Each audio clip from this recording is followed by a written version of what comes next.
6월에는 많은 일들이 있었다. 5월 중 비 오는 날 차박을 한 이후에 그 때문인지 독감으로 며칠 앓아눕기도 했고 몸 컨디션 때문에 일에 집중을 할 수가 없어서 바람 쐬러 잠시 나갔다가 차 트렁크를 열고 올라가던 순간 갑자기 필름이 끊어진 것처럼 나는 주차장 바닥에 머리를 부딪혔다. 심한 어지럼증이 왔고 눈도 빠질 것 같았다. 머리도 부은 것 같았다. 다행히 모자를 쓰고 있어서인지 머리가 깨진 것 같지는 않았다. 뇌의 형태들이 푸딩을 휘저어 놓은 것처럼 으깨진 느낌이었다. 그 순간 일은 이렇게 순식간에 벌어진다는 것을 느꼈다. 아무리 내가 정신 차리려고 해도 순간적으로 의식을 잃은 것처럼 일은 그렇게 일어났다. 1인 가구에 대한 뉴스들도 살벌했다. 고독사하고 한 달 만에 발견되는 일도 있었고 나는 내가 고독사에서 한 달 만에 발견되는 건 두렵지 않다. 죽은 다음에 뭐 내 알바 아니니까. 몇 년간의 마음 공부를 통해서 나는 육신에 대한 집착과 나와의 동일시를 벗어날 수 있었다. 하지만 키우는 고양이들은 어쩐단 말인가. 나에겐 책임질 고양이가 있다. 이 뇌진탕 사건이 있고 나서 이렇게 일주일이든 2주일이든 주변과 연락을 안 하기도 하는 나의 생활 루틴은 조금 문제가 될 수도 있다는 생각이 들었다. 그래서 전화로만 연락하고 있는 친구에게도 부탁했다. 내가 계속 전화를 안 받으면 112에 신고해달라고. 집 비번도 알려줬다. 나는 괜찮아도 우리 냥이들은 아직 어리다. 100년 전까지만 해도 40대가 평균 수명이었고 50 이후는 인생을 마무리할 준비를 해야 할 시기였다. 내가 직장 생활을 할 때만 해도 사무직의 경우 여자는 50대 이후까지 회사에서 일하는 경우가 많지 않았다. 만약 내 일로 수입을 만들 수 없다면 알바든 뭐든 몸쓰는 일을 해야 삶이 유지되는데 나는 그걸 할 수 있을까 항상 걱정이 되었다. 그래서 나는 체력이 필요한 일을 해낼 수 있을지 해보았다. 나의 최대 한계는 일주일 3일이었다.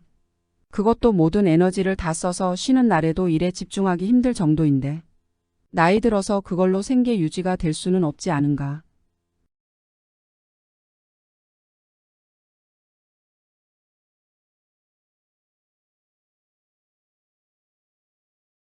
1인 가구로서의 생활이 20년을 바라보는 지금 그동안은 혼자라서 외롭기도 했고 혼자라서 좋기도 했다.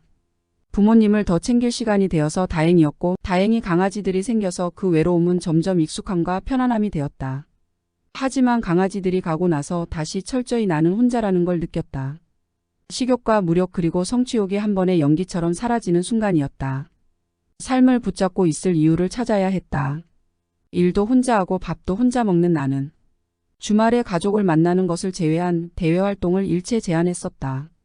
다른 모임 활동들도 했었지만 항상 인간관계에 스트레스를 받기도 했었고 생계와 미래를 위한 일을 만드는 것에도 신경을 쓰느라 누구를 만날 정신적인 여유는 없었다.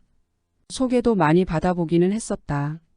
그리고 다시 만나자는 이전 인연들로부터의 제안들도 있었다. 하지만 그냥 혼자가 낫다는 결론이 났다. 이전에 깨진 관계는 다시 이어붙이면 안 되는 거고 인연 복이 없는 사람은 만나는 사람마다 머리에 연기가 모락모락 피게 하는 사람들만 소개가 들어온다. 대인 기피처럼 일과 관련되지 않은 만남은 친구와의 전화통화가 대부분이었다. 그 친구는 아파트에 있는 남자를 만나라고 지금도 희망을 놓지 말라 한다. 소개받았던 남자들 모두 아파트가 있었다. 경제적으로 안정감을 줄 거라는 믿음을 가지게 하는 사람도 있었다. 그러나 나이가 30대 중반이 넘어가면 그 보는 눈이라는 게 생겨서 앞으로의 결혼 생활이 상대방의 얼굴과 말을 듣는 순간 파노라마처럼 펼쳐진다. 남들 눈에는 지금보다 나아 보일 수 있을지 모른다. 하지만 그 삶이 결코 지금의 자유와 맞바꿀 수 있을 정도로 구미가 당기지는 않는다. 맨밥에 김치만 먹어도 지금이 낫다는 결론이었다. 다시 생각해도 이번 이상 만나고 싶지 않았던 인연이 대부분이었다. 물론 상대방이 안 좋은 사람들은 아니었다. 다만 상대방을 쳐다보면 기분이 처지고 내가 그려지는 미래가 답답했을 뿐이다. 그리고 나의 얘기를 들은 친구들도 하나같이 그런 사람은 아니지라고 말하는 정도였다. 자세한 이유는 나중에 기회가 되면 다시 얘기할 수도 있을지 모른다. 결혼 생활에서 아파트는 중요한 항목이지만 서울이든 아니든 다른 부분이 맞지 않으면 그 관계는 나아갈 수가 없다. 일을 도와줄 사람 없이 혼자서 무거운 것들도 무리해서 들다 보니 허리가 한번 크게 다쳐서 1년에 몇 번씩 허리 때문에 고생한다. 지금도 허리가 아파서 정상적인 움직임이 힘들다. 아플 수도 있으니 누구를 만나라는 말도 듣긴 했다. 물론 아플 때 누가 옆에 있으면 안심이 될 것이다. 혼자 아프면 누가 나가서 먹을 거 사다 주지도 않을 거고 또. 천재지변이나 코로나 같은 일이 또 일어나서 집안에 갇혀 있을 수도 있으니 최소 2주에서 한 달가량의 라면 같은 식품은 집에 항상 쟁여두고 산다. 지금도 안 먹으면 유통기한 지날 것 같은 라면이 남아서 귀찮을 때 끓여 먹는다. 그리고 고양이들 밥도 혹시라도 못 챙길 수 있으니 반자동 급식기를 구비했다. 전자동은 전기라도 나가면 작동이 안 될 수도 있고 이상하게 나는 가전제품이 빨리 고장나서 반자동이나 기능이 많지 않은 제품을 선호한다. 특히 소형 가전은 잘 고장이 난다. 지금 사는 곳도 풀옵션이라서 이사할 때 가전제품을 들고 다닐 필요가 없으니 이사를 많이 다녀야 하는 입장이라 좋다. 이사를 안 다니려고 정착을 해봤지만 뜻대로 되지는 않았다. 그러나 내가 아플 때를 대비해서 누구를 만나는 건 상대방이 아플 때도 내가 그런 역할을 해주어야 한다는 것을 의미한다. 그래서 상대가 안 좋은 상황일 때도 보듬어주고 싶은 사람을 만나고 싶었다. 그런 상대가 하나 있었다. 아무것도 안 보고 서로 어려울 때 같이 있고 싶은 사람이었다. 그래서 결혼까지 생각했었다. 하지만 그 상대는 나의 희생을 통해서 자신의 가족을 만족시켜 주길 바랬다. 내가 참고 인내할 수 있는 한도는 그 상대방뿐이었다. 그러나 현실은 그 가족까지 껴안아야 하는 일이었다. 나는 차라리 그냥 내 가족을 챙기는 게 낫다고 결론 내리고 빨리 결혼이라는 환상에서 벗어날 수가 있었다. 지금은 결혼이 하고 싶은 생각은 없다. 누구를 챙길 자신도 없고 또 내 입에 들어가는 밥도 간신히 챙겨 먹으니 누군가 같은 공간에서 내 시간을 더 할애해야만 하는 일거리를 만드는 인연은 나의 에너지를 빨아들여 지치게 할 것이다. 그러나 의지가 되는 친구 같은 지인은 있었으면 하는 바람도 있다. 나중에 작은 땅을 사고 캠핑카를 장만해서 농막 대신 놓고 휴식처로 가거나 여행의 여유를 가지고 싶은 꿈을 꾸기도 한다.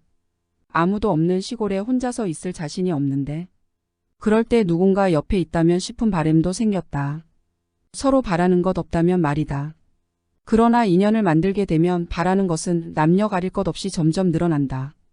그래서 그건 그냥 내 팔자에 맡길 따름이다.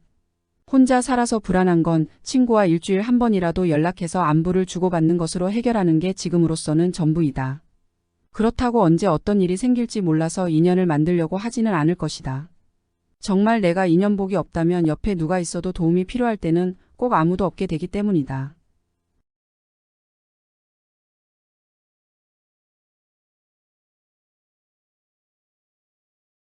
그리고 결혼은 이기적인 비즈니스라는 말에 공감한다. 법륜스님이 하신 말씀이다. 누구를 만나서 잘 되려면 자신을 있는 그대로 보여주면 어렵다고 하신다. 화장을 하고 굽 높은 신발을 신고 잘 차려입고 나가서 자신의 결점을 감추고 적당히 속여야 성사되는 게 결혼이라는 것이다.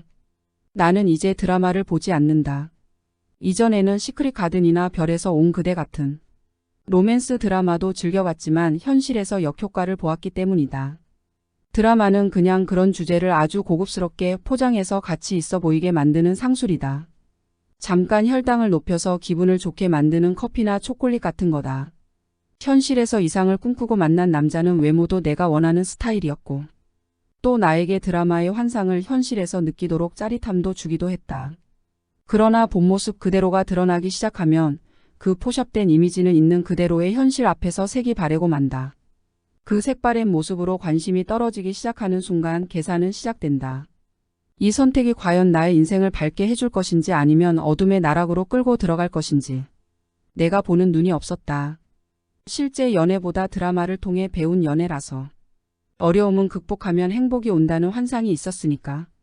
사람은 모두 다중인격이라고 한다. 좋기만 한 사람도 없고 나쁘기만 한 사람도 없다. 나한테 잔인하게 말하고 행동하는 사람이 다른 사람에게는 좋은 사람일 때도 많았었다. 나에게 좋은 인연은 올 수도 있고 안 올 수도 있다. 그래서 거기에 매달리지 않기로 했다. 좋은 인연인 줄 알았다가 법륜 스님 말씀대로 쥐약인 경우도 있었기에 기대를 할수록 현실은 포샵 처리로도 가릴 수가 없다. 인연은 한 번에 몰려온다. 그 시기를 놓치면 그래도 고를 수 있을 줄 알았던 선택지는 오래도록 나에게 기회를 주지 않는다.